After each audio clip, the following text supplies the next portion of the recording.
I once saw a CEO lose his audience in the very first sentence. Now, it was my first time meeting with the CEO and the C suite and other leaders. But what I didn't know at the time is that the CEO had a new business idea every single day. So in the meeting, everyone is saying things like, great idea, we'll get right on that.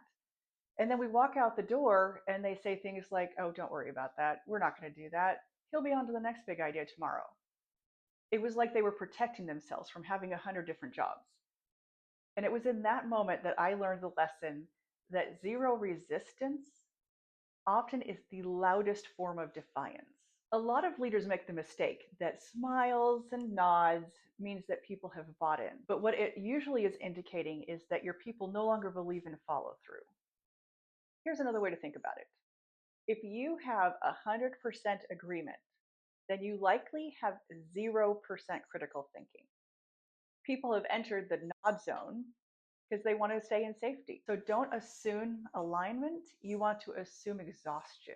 Try asking questions. All right, what would be a realistic timeline for this idea?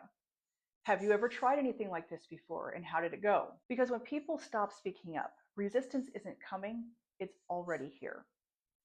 So, what do you do when you face resistance like that?